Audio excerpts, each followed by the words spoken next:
Welcome to the Counselling Tutor Podcast, the must-listen-to podcast for students of counselling and psychotherapy. Here are your hosts, Rory Lees-Oakes and Ken Kelly. Hi, I'm Rory, and with me is Ken. How are you, Ken? Exceptionally well. So glad to be here today. You're tuned into the Counselling Tutor Podcast. This is episode 143. We've got three topics that we're going to be covering today, starting us off speaking about cognitive dissonance. Then we're going to be moving on to our slot called Check-In with CPCAB, where Rory, I believe you caught up with Heather Price and you spoke about minimum assessment levels. Give us a taster of what we can expect from that. Yes, it might just answer a few questions that we've had. Why sometimes different training providers who are using the same awarding body ask different things from their students, and Heather outlines that very well. Thank you very much. And then we're going to be closing episode 143 by dipping into Practice Matters for our qualified practitioners, where we have a guest. Her name is Carole Henderson, and she's going to be speaking with Rory about the grief recovery model. So let's start off episode 143 with cognitive dissonance, Rory. Yes, it's a psychological idea that sometimes isn't taught in counselling courses, but I think it's very, very useful. It's a theory that was put forward by a researcher and psychologist called Leon Festinger. And he carried out what could be thought of as the most bizarre psychological experiment that was ever undertaken. So in 1954, Leon Festinger and two colleagues, they posed as cult members of a little organization led by Dorothy Martin. And get this, Dorothy Martin lived in Oak Park, Illinois. Ooh. Yes, where Carl Rogers came from. And she believed that she was in contact with an alien called Clarion. And she built a little following of people. And what Festinger and his researchers were interested in is how people invested in a belief. And what happened with this little group was that she channeled this alien and told her followers that the world was going to end and that they needed to wait for the alien to come and take them away in the spaceship, and then they could repopulate the Earth. Now, if you think of this message, you might think, well, people must be slightly, I don't to use the word unhinged, but I have used it, to believe in this. But these were people who, one was a professor, taught mathematics at university. There were people who sold their businesses to join her. And of course, the alien never appeared. But what happened was, when the alien didn't appear, she went off, came back and said, I've had another message. And what's happened here is the alien has told everybody that we need to share this knowledge about how we're destroying the Earth. And you need to share that to radio stations. And people phoned radio stations up and asked them to speak about the fact that an alien had spared the planet. I'm not sure that the radio stations broadcasted it. And Festinger wrote a book called When Prophecy Fails. And cognitive dissonance is where you hold two opposing views, and the dissonance is the discomfort that you have. And we see this sometimes when we're working with clients who may be in abusive relationships, when they want to leave, but they use reinforcing ideas to stay. So through the years, I've heard things like, yeah, but when he's not drunk, he's really lovely, and he always buys me flowers. Or, yeah, I know when she's not using drugs, she's lovely and she's really kind to the children. And what happens is that people buy into something in such a depth that they cannot actually see the truth of their situation. And part of being a therapist is to help them see the entirety of their situation. And cognitive dissonance is really, really useful as a term and a frame of reference to be able to give a bit of a theory to why people act in such a way. And in fact, cognitive dissonance is the underpinning of what we know as Stockholm Syndrome, this idea that sometimes people just fear the truth. They don't want to see the truth of their situation. Yeah, I pulled up a bit of a definition on this because you mentioned at the beginning of this, Rory, that it's not something that is readily taught on counselling courses. I think it should be because it's a very interesting theory, and that the I guess a brief overview is cognitive dissonance refers to a situation involving conflicting attitudes, beliefs or behaviors, and this produces a feeling of mental discomfort leading to an alteration in one's attitudes, beliefs or behaviors to try and reduce the discomfort and restore the balance. So when you were speaking about the aliens were coming, I guess within the people there was maybe a little bit of a seed of doubt there going, I wonder if aliens are really real, and I wonder if they really are coming.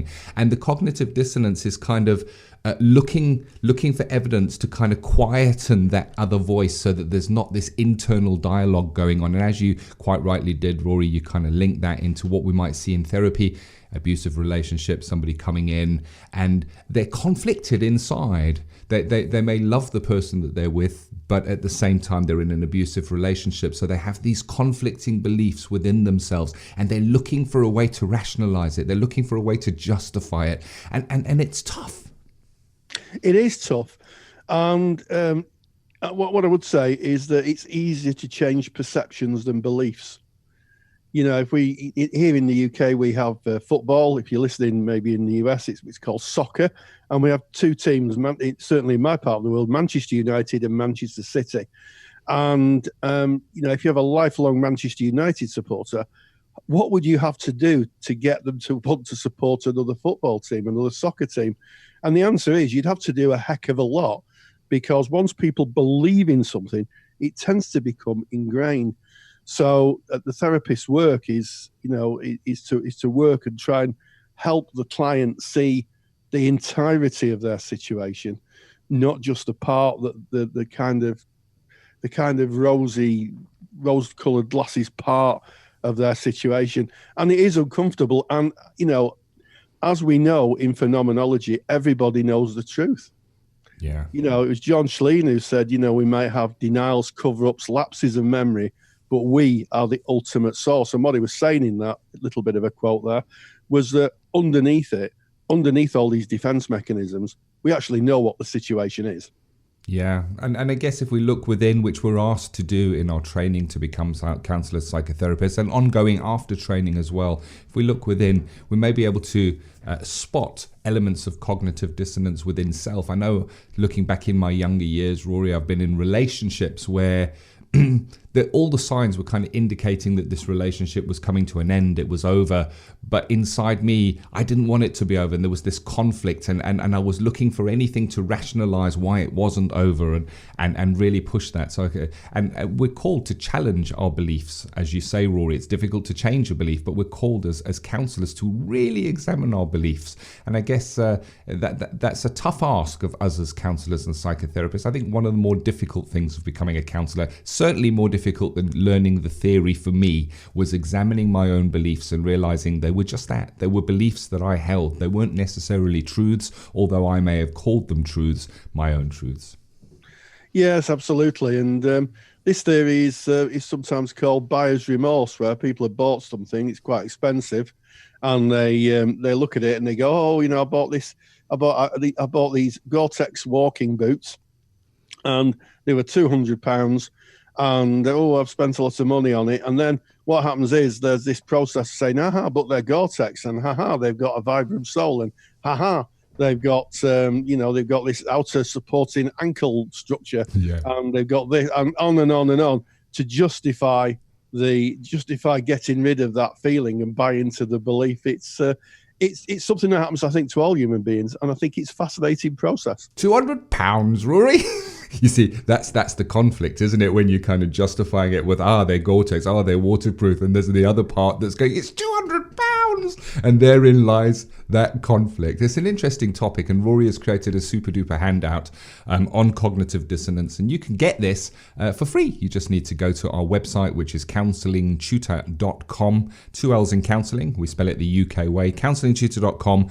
At the very top of the webpage, there's click on the podcast tab and find your way to episode 143 From that page, you can find our show notes where we kind of link to extra resources on the topics that we speak about. And right there on that page, you can download the cognitive dissonance overview that Rory has prepared. It kind of brings it down, gives you a little bit of the history, gives you some examples. Really a great document to have on hand. Yes, it is a really good document. So on we move to our interview with CPCAB, and of course, the person we talked to was Heather Price, and the discussion point here was minimum assessment methods or levels. Minimum assessment levels. Get it right, Rory. Minimum assessment levels. So. One of the interesting things, this comes up in our Facebook page a lot, and if you're not a member of our Facebook page, if you go to Facebook, if you type in Counselling Tutor, you'll find us. We're a closed group, but hey, knock on the door, we'll let you in, and you'll find thousands and thousands of like-minded people studying counselling. There's some tutors in there, there's some supervisors in there, there's some qualified colleagues in there. Come on in, join the party, post your questions. And it's a really big supportive group. So come on in, and if you're not there now, just make sure that you do it when you've listened to this podcast. And one of the things that comes up is you'll have two students on different courses, maybe with the same awarding body. And what happens is they say, well, hang on, our tutor's asking us to do A, B, C, D, and E, and learn this and do presentations on this and maybe do an assignment on this. But your awardee, your trainer and your training organisation isn't asking of this. Why is that the case? And Heather outlines there are minimum assessment levels, and that centres are at, centres can just increase the level of knowledge that they want their students to have. And she outlines that really accurately. So it's well worth a listen. And I think it's going to put a lot of people's minds at rest.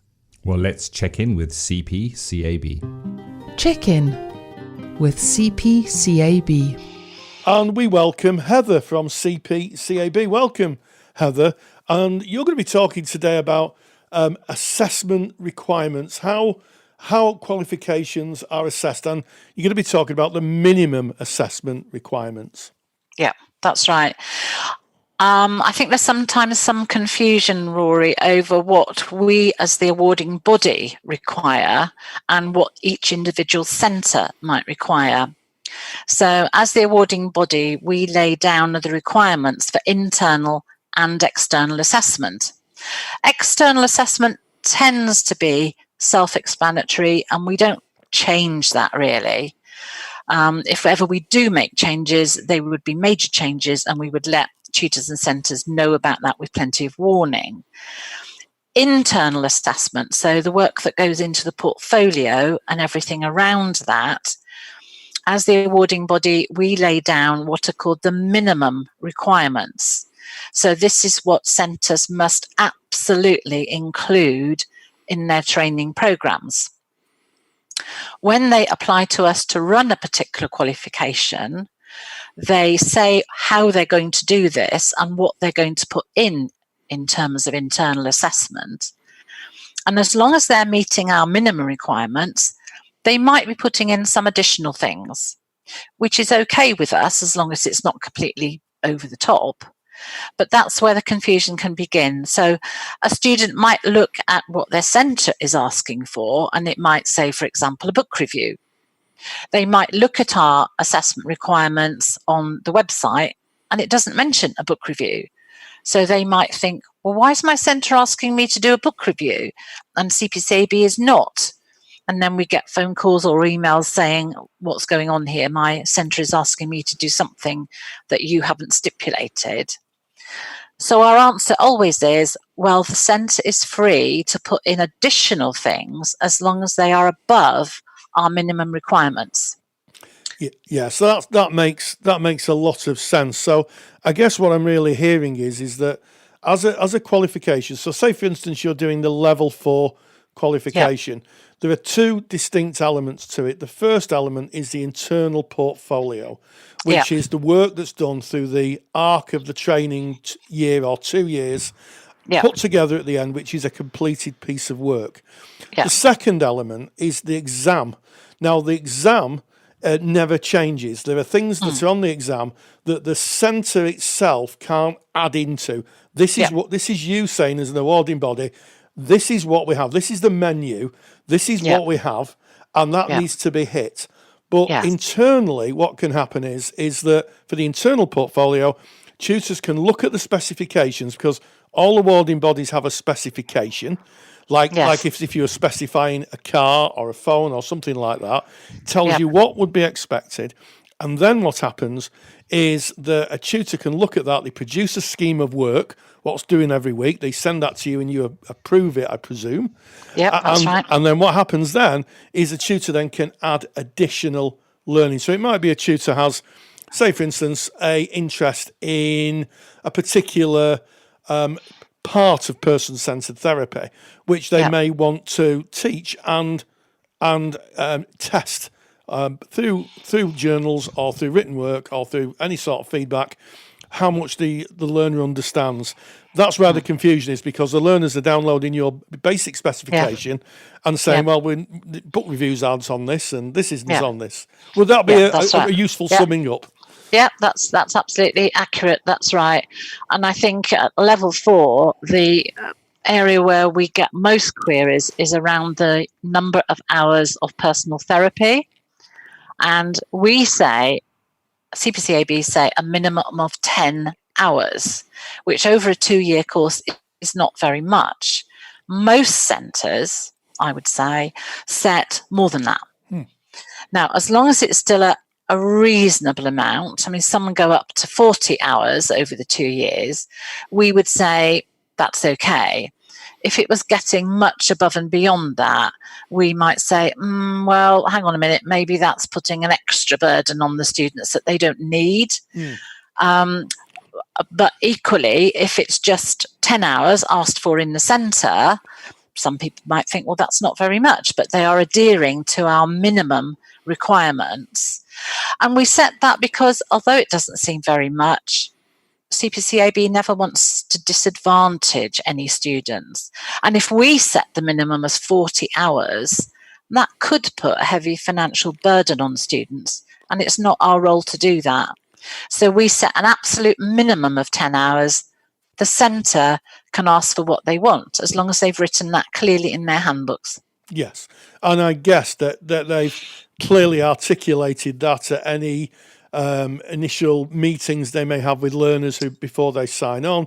It has to be clear and transparent. This is the course, this is what's being asked for, and these are the elements of the course. Everybody who sits on that chair on the first day of term should at least have been told what the elements of the course are. Yeah, and we always ask each centre when they're running a new qualification with us for the first time, in addition to providing their scheme of work, they provide to us a schedule of assessments. So we can see how the assessments pan out over the 2 years. So they're not all bunched together in one place, which would be very difficult for students, difficult for tutors to mark if things were coming in too close together. And in that, we can see what they're setting. So they might choose, for example, let's say, to set an essay at the end of each block of learning. So if they're integrating different theories, they might say, well, they want the students to write an essay at the end of a block on Gestalt or end of a block on TA, then maybe another essay on integration towards the end of the course. We don't specify those kinds of things, but that's fine for the centres to do that. But again, we'd be looking at the schedule of assessments. And if there was an essay every fortnight of, 3,000 words, we might be saying, well, that's a bit too much in with everything else they've got to do. Yes. Yeah, so putting my teacher's hat on, the summative and formative assessment, and having a as-you-go assessment plan. So it wouldn't be right to teach the whole of the course and at the end say you want a dissertation of 20 or 25,000 words. Because that would be completely overwhelming and it's not within the spirit of an NVQ qualification anyway. No, that's right. So what I'm hearing, and it's quite, I have to say, Heather, it's very reassuring that what you're saying is that we're not telling the tutors how to teach. We're not telling the tutors how to assess. But what we are is we're putting requirements down so we can see a smooth flow and completion of tasks as they come up, and that everybody at all stages, you, the tutors, the learners, know exactly what's being assessed and when it's being assessed. Yeah, and ideally that assessment schedule should go into the handbook that's given out to the students at the beginning of the course, so they can see exactly how the assignments and assessments fall throughout the year or the 2 years, and so they know, oh, I've got to get that essay done by then, I've got to get that case study done by then. So again, there's no excuse for leaving it all to the last minute. I think learning reviews is the other area where people tend to get a little bit confused and not sure. We say that learning reviews have to be written, and preferably they have to be written every week. But we don't say how often they need to be given in. That is up to the tutor running that particular qualification. And some tutors choose to have them in every week and mark them every week, give them back the following week. Some tutors say, we want you to write them every week, but I only want to see them every half term, or whatever. And there's all different variations on that. And again, that's something that's up to the centre. Our minimum requirement is that learning reviews are written on a regular basis. So would these be, when we talk about learning reviews, would they be commonly referred to as learning journals? That's something that comes up, where you may have to hit 3 or 4 criteria and do a review like that. Yeah, I mean, our name for them is learning reviews, but sometimes the centres call them learning journals. I think we moved away from the name journals because it kind of suggests more of a sort of diary. And most tutors don't want to know that student walked the dog at 7:30 in the morning and that kind of thing. It's much more about their learning, reviewing the learning of that day or that evening's programme in class, what they've learnt from it that they might be applying in their own lives, at work, in client work, depending on the level. So it is a review of the learning from that week's classes. Yes. So what I'm hearing from this really concise little piece of work that I guess we're doing together is that it wouldn't be unusual for a student doing course A and a student doing course B in different centres to have different tasks to do because they're over and above the minimum requirements. A course tutor can ask for a little bit more, and it wouldn't be unusual for maybe how learning reviews or assignments are marked for it to be different in different centres. What is important is that as CPCAB, you have the overview on the way each centre operates and can offer guidance if you think they're doing too much or I guess too little. Yeah, that's right. And I think on a previous podcast, we talked about the external verification visit and what's that external verifier doing. And that's what they are doing, is making sure that the minimum standards are adhered to. So, for example, at level 4, the students have to do 2 case studies on real clients, not classwork on their peers, although they can certainly do one as a practice, kind of like a mock, but there has to be a minimum of 2 case studies on real clients. And that's one of the things the verifier would be checking for. So, yeah, that's our overview of what's going on. Are they adhering to our minimum requirements, and are they doing what they say they're doing in the handbook? Well, I think that has been a very concise explanation of assessment requirements. I know it causes a lot of confusion with students, certainly if they meet someone, certainly with the social media now, someone doing a course in Aberdeen and someone doing a course in Basingstoke and someone doing a course in Manchester may very, very well have their learning experience may be different, but to know there's a minimum standard, and also there's an eye on the maximum. You know, you were saying about not making people have 200 hours of personal therapy. You oversee that. Yeah. So that's been really useful. So Heather, as always, thank you very much. Thank you. Check-in with CPCAB is proudly sponsored by CPCAB, the only awarding body run by counsellors for counsellors.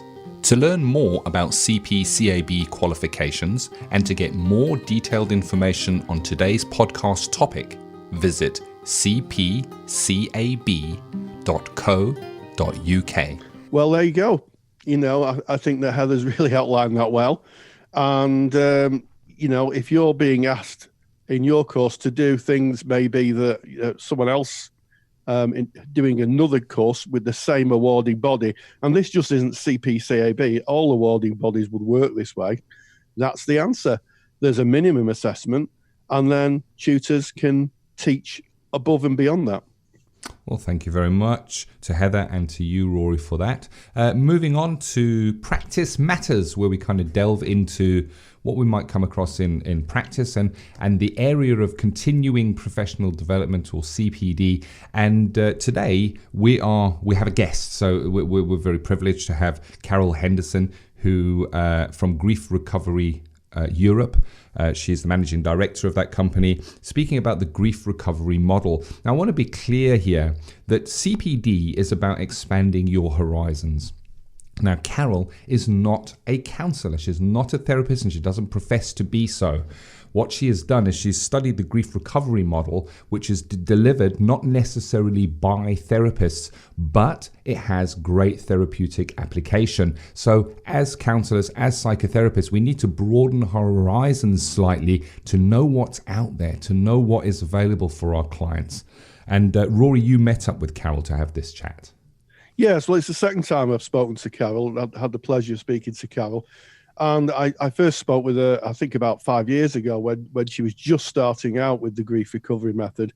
And on our catch-up, as you can hear, it's developed and matured, and she's now running an organisation that provides a course on how to overcome grief. And I think I'd absolutely agree with you, Ken, that sometimes we've got to look a little bit out of the box when we come to gaining our skills. Up until recently, therapy has been the kind of bastion of counsellors and psychotherapists.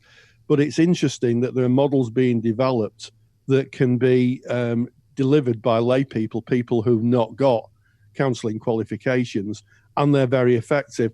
So it's well worth a listen. And in terms of grief, which has always been, I won't say a contentious issue, but what I would say, it's an issue where therapists really sometimes get confused about which approach is best for working with clients who are kind of experiencing grief. I think this is a bit of a breath of fresh air, and may very well be a very useful model for practitioners to adopt. Practice Matters. And I'm with Carole Henderson, who is a practitioner and I guess the founder in the UK of the grief recovery model. So just tell us a little bit about this unique model. Thanks, Rory. The grief recovery method is a step-by-step action program, and it leads people through certain tasks in a given order in order for them to be able to let go of the pain following any form of grief or emotional loss. So I'm guessing that this is a structured program. Yes. As opposed to just a listening ear. This is something that people can get involved in and access their own recovery. Absolutely. We describe it as education rather than therapy. So although doing it is undoubtedly therapeutic, we're actually teaching people a set of skills, and that's the core difference, really. We're showing people how to help themselves with a set of tools that they can then reuse afterwards for future losses as well. Yeah, I think that's very interesting, because traditional methods have relied a lot on listening skills, which are important, and just a reference to theories. But I can't think of a model which actually asks and engages someone in a kind of step-by-step process. That's pretty unique, isn't it? It is very unique, and I think that's why it has taken off so well. It's very empowering for the individual going through it, because when you have had an overwhelming loss, you can actually feel loss of control as much as anything else. And when you give people a plan and a set of things to do, you're already starting to hand them control back. And that's one of the first benefits right there. Yeah, and I'm guessing that this model has to be taught to practitioners. So you're really involved in, and as your lecture that you've delivered alludes to, you're involved in the teaching of practitioners to do this and the teaching of teachers to do this, I guess. Absolutely. I'm the only one licensed in the UK to teach this method so far. And so what I do is I teach practitioners, and they could come from any background. Some of them are therapists and counsellors. Some of them are clergy and funeral professionals. And some of them are people who've been through extreme grief themselves and found that nothing else worked, this did, so they want to share it with others. So we have a whole range of people that come along to that training. Yeah, so therapists themselves might want to skill up, find a different toolbox, and they may find themselves in the course with other professionals who are working in the aspects of grief, but through different views of it. Yeah, different angles, so many different angles. I've worked with people, financial advisors, for example, often dealing with people at very hard times in their life, to funeral celebrants, interfaith ministers, and everyone, complementary health professionals, literally anybody who is in a caring profession will say this sits really nicely alongside what I've already had. It's one of those sets of tools that sits nicely and plays nicely alongside all the other toolkits that are out there. And the lecture that you've delivered, how does the content would think to inform someone? If someone's watched your lecture, what do you think that they may take away from it? I think they'll get a better appreciation of the fact that there is a different option out there from more traditional routes, and how that will be different for their clients than the traditional talking therapies. Because the traditional talking therapies can do wonderful things. The grief recovery method can do wonderful things. And sometimes, depending on what needs to be achieved, one or the other will be right. So I think at the end of that lecture, you'll have a better idea on maybe when you might like to refer to a grief recovery specialist and when you wouldn't. Oh, so I think that's a really interesting point. So there may be that you give an insight into when traditional therapeutic interventions may not work, and there may be a principled referral to someone who's been trained in this model. Absolutely. I think counselling is wonderful for discovering why we feel stuck, why we feel a certain way, what's going on. In recovery, everyone that I work with already knows why they feel a certain way, because something bad happened. So cutting to the what do I do about it bit is where the grief recovery method is really useful. And that's where a counsellor might find that their existing toolkit isn't adequate because they haven't got something that they can say, and now do this. Not saying that's all the time, but certainly that's the comments and feedback I've had from counsellors and therapists who have done this training as well, and who offer both. Now, one of the things that I was drawn to when I looked at this model was there's a plethora of research out there, certainly in the States, because this is where this model came from. What does the research kind of outline and tell us?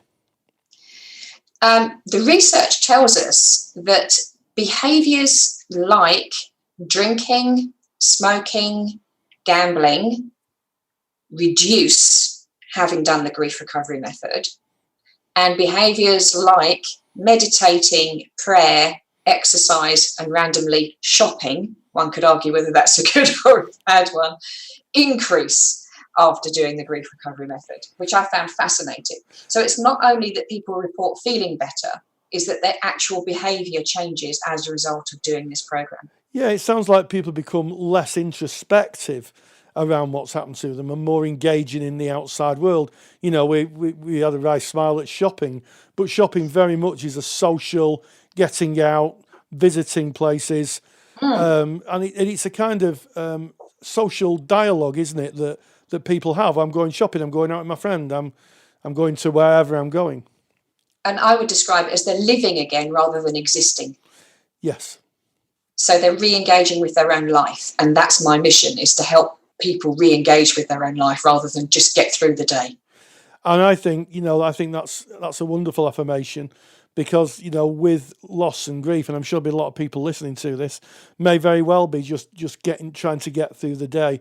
But as you say, re-engaging with your life and getting back onto your life track and living your life is a healthy part of the human condition. And I think it's interesting that when you talked about the behaviours that the grief recovery method reduced, such as gambling, smoking and drinking, they're all pretty self-destructive. If they're done to an extent, one could argue smoking's pretty self-destructive per se, I have to say that. It could be seen that they're quite self-destructive. Absolutely. And the research pointed, the reason it seems to work is because it addresses knowledge, attitudes, beliefs, and behaviours. So all of those. And because it taps into each of those, that's why it actually makes this concrete, measurable difference. Which is awesome for me, because I've been doing this for 10 years and kind of know just that it works. It's wonderful that a bunch of scientists in the US have said, yes, it works, and this is why it works, because it helps those people who like to have the stuff going on up here go, oh, okay. Yeah. It's kind of it can work. It's kind of like the research has validated or informed your lived experience, that you knew it, but now there's clear evidence that everybody else can find out about it. You find out, and they don't necessarily have to go through it in order to realise that it works, because the scientists have saved them doing that problem. Well, I mean, I think that's fantastic. I'll pick up on your earlier comment about wanting to help people live happier and more fulfilled lives. I paraphrase there, but I think that's a wonderful mission that you're on, Carole. And Thank you. I think that's fantastic. And I hope everybody enjoys the lecture, because I've seen it, and I have to say it's jolly well worth a watch, mainly due to that new perspective, taking on a new perspective, a new set of ideas. And also, I think, being ethical towards your clients. If you can't work with it, then knowing there's an actual model that works and referring on is excellent. Absolutely. And in the same way, we refer back as well, because there are an awful lot of things outside the scope of the grief recovery method. And then we refer back to counsellors and therapists, because we say that's beyond us. We're grief recovery specialists. We're not counsellors and therapists for the most part. Yeah, so there's some kind of synchronicity between the practitioners and the therapists. Well, as always, a pleasure to speak with you. And I look forward to the time we speak again, Carole. Thank you very much. And you. Thanks, Rory. Big thank you to Carole Henderson and to yourself, Rory, for that interesting topic. And Carole has created a lecture for us, and that is available through our paid for resources for our qualified practitioners. Basically, it's a bank of CPD lectures. They are online, they are on demand, they are formally presented lectures with learning outcomes on a range of topics to kind of broaden your horizons. And we call it Practice Partner because it really is your practice partner supporting you in your practice. And if you're interested in having a look at our online on-demand CPD lectures, you can find more information of that by just going to CounsellingTutor.com. And a really fascinating topic, grief. I remember as a placement counsellor studying grief, looking at the different ways of working with grief. But when grief presented itself for the first time within my placement, it was tricky for me to handle. I'm going to be honest, I went on to go into private practice, and grief was something that presented again and again and again. And at some level, I guess I always found it slightly tricky because grief shows itself in different ways by different people when they're coming in. It's definitely a topic worth diving into and doing a bit of CPD on. Yes, absolutely, Ken. And what an interesting podcast. We started off by going all X-Files with cognitive dissonance and stories of psychologists and alien hunters. Then we went on to speak with Heather at CPCAB about minimum assessment levels. And then finally, we had a wonderful interview with Carole Henderson talking about a different model of working with grief. What a great episode. And as always, stay grounded and stay safe. Take the stress out of your counselling studies and get the support of Rory and I by joining us in the Counselling Study Resource. Counselling Study Resource, or CSR for short, is the world's most comprehensive assignment guidance and study support resource for students just like you of counselling and psychotherapy. See how Counselling Study Resource can help you. Visit counsellingtutor.com. That's counsellingtutor.com. Thank you for listening to the Counselling Tutor Podcast. Find the show notes for this episode on our website at www.counsellingtutor.com.